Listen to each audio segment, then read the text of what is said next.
The beginning Shiv Sena जो है वो गुंडों की पार्टी है। भले वो हिंदुत्व की बात करती है, बेसिकली वो गुंडे लोग हैं। और हिंदुत्व में कोई दर्शन या इंटेलेक्चुअल बात उन्होंने नहीं की है। पहले उन्होंने जो साउथ इंडिया हमारे भारत का भाग है, वहाँ के अपने तमिल और मद्रासी लोगों को वहाँ पे भगाया। उनका जो वस्त्र था वो लुंगी पहनते थे, आपने बोला कि लुंगी खोल के भगाओ, इसके डिग्निटी पे हमला किया। उसके बाद अपने बिहार यूपी जो उत्तर भारत के लोग थे, मजदूर लोग थे, उस पर आपने हमला किया।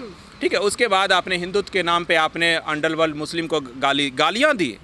लेकिन आप वही अंडरवर्ल्ड के लोग जो जुड़े हुए थे लोग, वही जो है मातोश्री में जाके बाबा साहब का पैर भी छू रहे थे। आप ये भी देखिए, डबल स्टैंडर्ड था ये। ठीक है, इन्होंने ये शुरू से इनका कल्चर रहा है गुंडागर्दी करना। बेसिकली ये गुंडे थे और गुंडे लोग हिंदुत्व का पक्ष नहीं रख सकते। ये बात हम सारे राष्ट्रवादी या देशभक्त लोगों को ये बात समझ में आनी चाहिए। तो इन्होंने जब ये बात भी सही है कि जो सुशांत सिंह राजपूत जो था वो उस गैंग में फिट नहीं बैठते थे। जैसे कपिल शर्मा है, उस आदमी ने वो आज बॉलीवुड में स्थापित है, उसने सरेंडर कर दिया। सुशांत सिंह राजपूत वैसा फ्लेक्सिबल नहीं था, वो इलास्टिसिटी उस सुशांत सिंह राजपूत के पर्सनालिटी में नहीं थी, वहाँ पे वो फिट नहीं बैठ पा रहे थे। ठीक है, हम मान लेते हैं कि उन्होंने खुद ही आत्महत्या की, लेकिन उसके जो सराउंडिंग जिस तरह की चीज़ें थी वो कहीं ना कहीं प्रत्यक्ष या अप्रत्यक्ष रूप से जिम्मेवार थी जी। और उस चीज़ का जब वो चीज़ें आप ड्रग्स वाला मामला भी आया, तो ये सारी चीज़ें जो लगातार हम फोर्स कर रहे थे, कहीं ना कहीं अब आप देखिए from the beginning to end देखिए, आपको कहीं ना कहीं लगता है कि कुछ ना कुछ छिपा हुआ है। हम इस बात हाँ मतलब हमेशा हमें लगा है। तो शिवसेना को या महाराष्ट्र सरकार को ऐसा आचरण नहीं रखना चाहिए था, वो उसको न्यूट्रल रहना चाहिए था। वो न्यूट्रल रहती तो ये समस्या ही नहीं होती, ना ही उसे जो है इंटेंशनली आज अर्नब गोस्वामी के पीछे पड़ना होता। उनकी फाइल खोलने से पहले और भी फाइल। और दूसरी बात, इस क्राउड में अर्नब गोस्वामी भले हार जाए, लेकिन शिवसेना कभी नहीं जीतेगी, ये बात याद रखना चाहिए। क्योंकि हमारे देश में एक क्राउड है, एक युवाओं का क्राउड है जो स्वाभिमानी है। भले वो अर्नब को बेस्ट पत्रकारिता का मैग्नेसेस अवार्ड ना मिल पाए, लेकिन इस देश की जनता जरूर जीतेगी और वहाँ पे शिवसेना और ये जो गुंडे हैं ये जरूर पराजित होंगे। अर्नब गोस्वामी को बेल नहीं मिली है, क्यों नहीं मिल रही है बेल, क्या कारण हो सकते हैं इसके? देखिए, बेल मिलना नहीं मिलना वो सारी कानूनी प्रक्रिया है और उस पर मैं कुछ नहीं बोलना चाहूँगा। और अर्नब गोस्वामी का ना ही मैं ये बोल रहा हूँ कि वो पूरी तरीके से निर्दोष है। ठीक है, वो जांच का विषय है, जांच होनी चाहिए। भले ये काम महाराष्ट्र पुलिस प्रशासन ने इंटेंशनली पूरा सिस्टम उसके पीछे पड़ के बदले की भावना से, ईर्ष्या से, द्वेष से, दुराग्रह से वो काम कर रही है। लेकिन इसके बाद भी मेरा यही है कि यदि कोई दोषी है, चाहे वो बदले की भावना से ही कर रही है, ऐसी राजनीति में चीज़ें होती हैं, तो उसे सज़ा मिलनी चाहिए। ठीक है, लेकिन इसमें जो सबसे इम्पॉर्टेंट होता है, जब नेचुरल जस्टिस की हम बात करते हैं या कहीं भी जो कानून का भी जो कोर है, जो सेंटर है, ठीक है, वो है कि आपका इंटेंशन क्या है। तो शिवसेना या महाराष्ट्र पुलिस प्रशासन या सेकुलर लिबरल गैंग, इनका इंटेंशन सही नहीं है और ये इंटेंशनली ये लोग कर रहे हैं। और उसमें से ये पूरा जो है आप देखेंगे फ्रॉम द बिगिनिंग जिस तरीके से बिहेव किया इन्होंने सुशांत के केस में, मामला वहीं से शुरू होता है। सुशांत के केस में जैसे किया है from the beginning to the end, इन्होंने पुलिस प्रशासन, महाराष्ट्र और शिवसेना के बड़े नेता सब लोगों ने ऐसा बिहेव किया कि जैसे वो कुछ ना कुछ छिपा रही है, वो जांच नहीं होने देना चाहती है। वहाँ भी वो न्यूट्रल नहीं थी, यहाँ भी ये न्यूट्रल नहीं है। ये कोई रूटीन वर्क जैसे पुलिस जांच करती है, उन्होंने रूटीन वर्क को भी पुलिस ने जांच नहीं करने दिया सुशांत के केस में। कंगना का जो घर गिराया गया वो भी रूटीन वर्क का पार्ट नहीं था।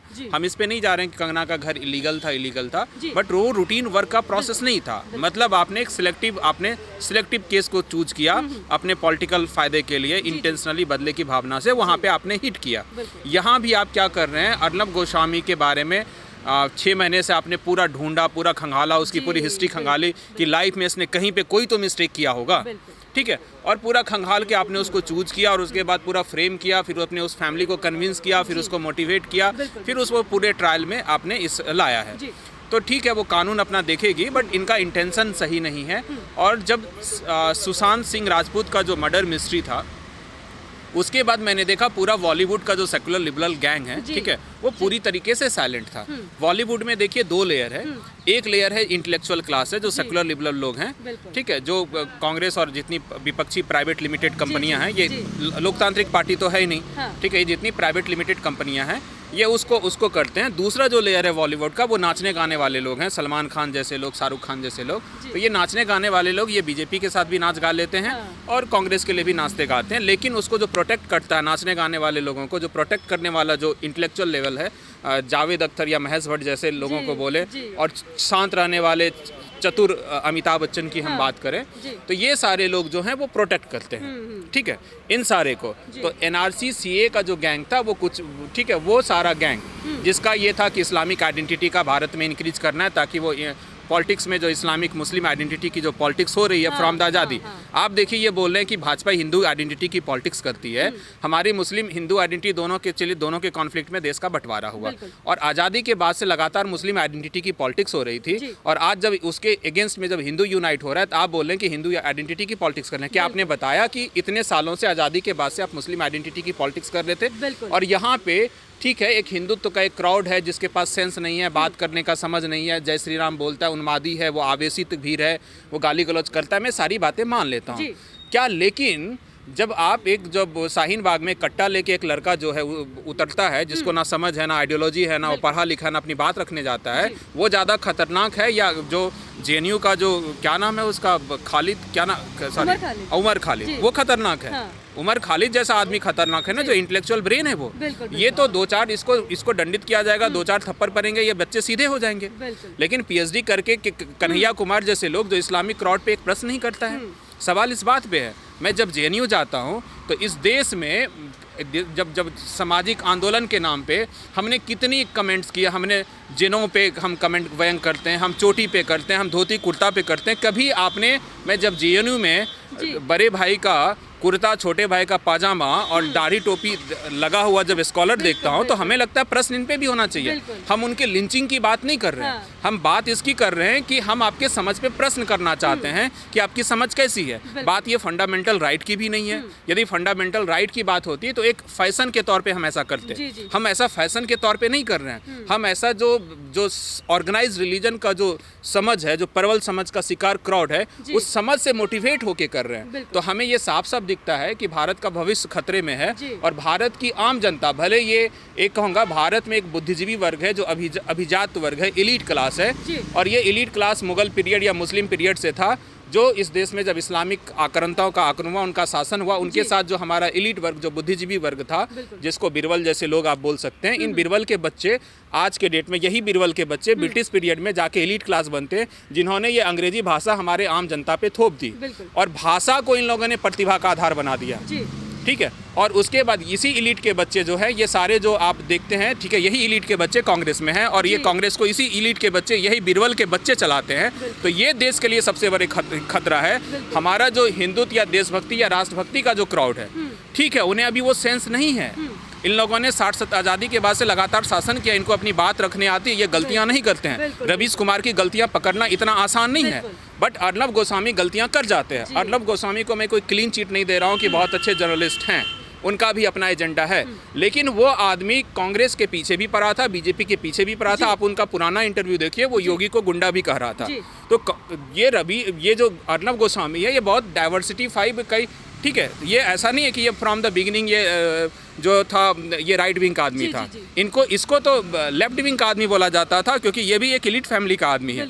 लेकिन इन्होंने इनको जो सेंस आया वो यहाँ से ये बात कर रहे हैं। आज के डेट में हमें लगता है कि ये राइट विंग से बात कर रहे हैं, क्योंकि अभी हिंदुत्व की बात करते हैं। हाँ, अब जो है, जो ये सेकुलर लिबरल लोगों ने ये समझ रखा है कि यदि देश की जो बात करेगा, देश प्रेम की बात करेगा, वो गोदी मीडिया है या फिर बीजेपी आरएसएस का आदमी, ऐसा नहीं है। हमारे भारत पे पिछले 1000 साल से 1000 साल से हमारे भारत पे सांस्कृतिक हमले हुए। हम जैसे आदमी को ये नहीं पता चलता है कुतुब मीनार जो है वो जैन मंदिर है। आपने क्यों छिपाया ये बात? हमारे हिस्ट्री के किताब में ये बातें क्यों नहीं है? जब आज से 5-6 साल पहले जब ये बात सोशल मीडिया पे लिखी जाती थी, कुतुब मीनार जैन मंदिर का पार्ट है, तो लोग जो है उसको मोदी भक्त और अंधभक्त तरह तरह की बातें मजाक बनाया करते थे, ये बेवकूफ़ है, ठीक है, निहायत मूर्ख आदमी है, इसको कुछ नहीं आता है। लेकिन जब वहाँ पे हिस्ट्री पे वहाँ पे मूर्तियाँ साफ साफ दिखती है कुतुब मीनार में। वहाँ पे आप गूगल कीजिए, ASI का जो लगा है, इंडियन वो आर्कोलॉजिकल सर्वे ऑफ इंडिया का, वहाँ पे बोर्ड लगा है कि वो जैन मंदिर का। तो ये बातें आपने छिपाई क्यों उस मूर्तियों को आपने जंजीर में जकड़ के ढक दिया है? आखिर कैसा ये सेकुलरिज्म है? और आज आपको, आप देखिए इस देश में क्राउड है, फ्रांस में जाके, ठीक है, वहाँ पे एक मोहम्मद साहब के कार्टून पे बनाने पे वहाँ पे हत्या कर दी जाती है और भावनाओं की, और यहाँ पे प्रोटेस्ट होता है। तो चलिए ना काशी विश्वनाथ चलिए, वहाँ पे ज्ञान वापी मस्जिद देखिए हमारी भावनाओं को कैसे ठेस पहुँच रही है। साफ साफ वहाँ पे मंदिर का नीचे दिख रहा है, ऊपर मस्जिद है।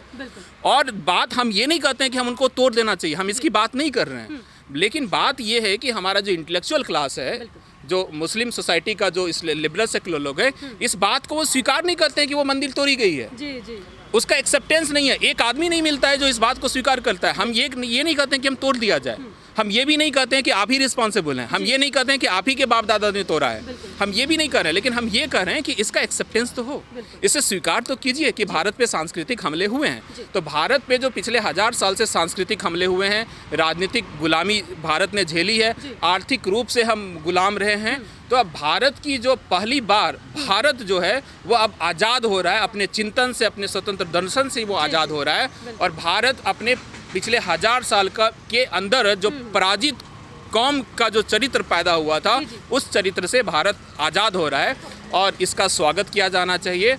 और हमें नहीं लगता कि 2014 से लेकर 19 तक मोदी जी ने बहुत बड़ा चेंज लाया था, लेकिन मोदी जी की फिर वापसी होती है तो उसकी सिर्फ वजह यही है कि जो हिस्टोरिकल जो हमारा 1 साल का जो हमारे दिमाग के इम्पैक्ट पड़ा था, अब वो खुल रहा है, उसकी दिमाग की सतहें खुल रही है और वो बाहर आ रही है। और जो अर्नब गोस्वामी के पीछे पड़ा है, यही बीरबल के बच्चे सेकुलर लिबरल लोग हैं, जिसका आचरण देशद्रोही आचरण है। और इसको रिप्रेजेंट करने वाली सारी विपक्षी कांग्रेस और विपक्षी जितनी प्राइवेट लिमिटेड कंपनियां हैं जो जाति और परिवार के बेस पे है, इस बात पे रवीश कुमार ने आज तो कोई डिबेट उठाया कि आखिर लालू प्रसाद ने जब 2015 में जब विधानसभा का इलेक्शन जीतने के बाद अपने दोनों बेटे को क्यों मिनिस्टर बना दिया, क्यों आरजेडी को एक परिवार की पार्टी बना दी, क्यों मायावती अपने भतीजे को पार्टी का प्रमुख बना देती हैं, क्यों गांधी परिवार कांग्रेस को लीड करेगा, क्यों समाजवादी पार्टी जो है अखिलेश यादव लीड करेगा, इस बात पे प्राइम टाइम क्यों नहीं होता है। जब आप इसकी बात करते हैं कि भारत का जो निजीकरण कर रही है, ठीक है, आप निजीकरण का विरोध कर लें तो ठीक है, अच्छी बात है, कीजिए, पब्लिक इंटरेस्ट में निजीकरण का विरोध कर लें। लेकिन जब ये लोकतांत्रिक पार्टियां का जब निजीकरण हो रहा था, जब एक फैमिली, एक पार्टी, एक परिवार, एक जाति की पार्टी बन रही थी, तो उस पर आपका प्राइम टाइम क्यों नहीं आता है? इस पे प्राइम टाइम क्यों नहीं आता कि इस देश में इस्लामिक क्राउड है? क्या हिंदुत्व के जो अभी अब जो मैच्योर नहीं हुआ, अभी तो वो डेवलप हो रहा है, अभी तो आने दीजिए। आप पूरे जो सिस्टम में, पूरे एकेडमिक्स में, पूरी यूनिवर्सिटी में तो आपका ये सेकुलर लिबरल गैंग बैठा है। और देश में अब यदि फिर भी भारत के विभाजन के बाद भी इस देश में इस्लामिक क्राउड है तो उसका जिम्मेवार कौन है? इस बात पे, इन सारे बातों पे प्रश्न उठना चाहिए। अर्नब तो एक तत्कालिक मुद्दा है, सुशांत सिंह राजपूत का वो तत्कालिक मुद्दा है, लेकिन जो क्राउड दिखी थी एनआरसी सीए में, वो मामला वहाँ पे है। और ये वही क्राउड पैदा हो रहा है जो 1947 से पहले जो क्राउड पैदा हुआ था, वो क्राउड भारत में क्यों है?